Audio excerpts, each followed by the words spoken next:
Okay, so now we want to solve the circuit again, and with changing the direction of the current. So let's change uh, the direction of the current in this loop number 3. Okay, so just I want to show you that finally you will have the same results as you did in the earlier version of this example. Okay, so we have just changed the direction of the current, and now we want to see how to solve this circuit. This discussion is exactly the same. We have a number of essential nodes, essential branches, and this business is exactly the same. And we can establish that we need 3 loop equations or mesh equations.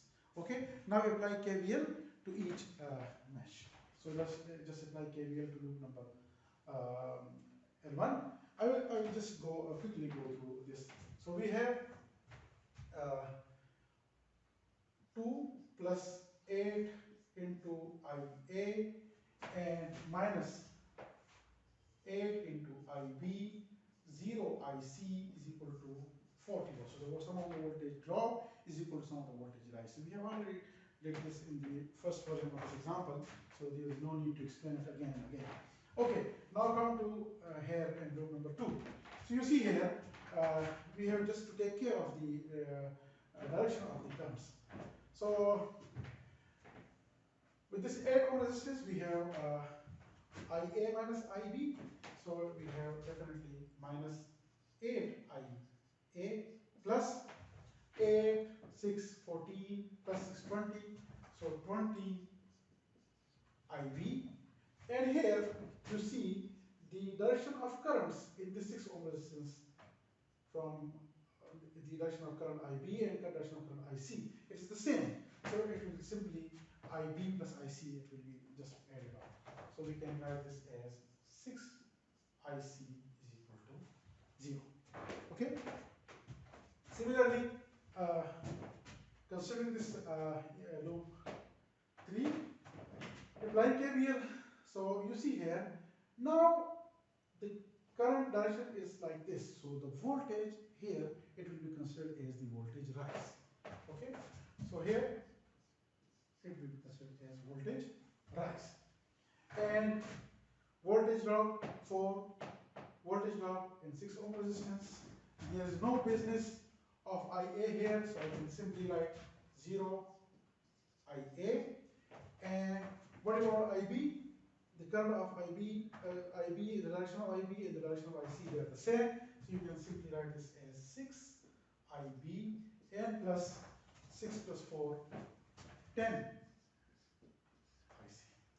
So if you just compare the set of equations we have derived in the first version of this example and this one, so change is here. It's minus IC and this is minus 6 IB and this was minus 20. So this is the only issue. Now the rest is the same. If you solve this circuit, you will have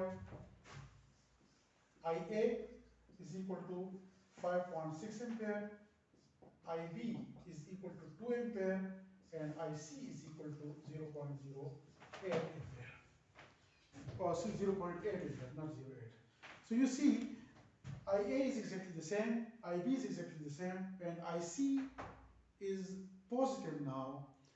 So you see, we have just changed the direction, so the notation is automatically changed in the calculations. Power delivered by this 40 volt source, 40 multiplied by IA, 5.6. Exactly the same.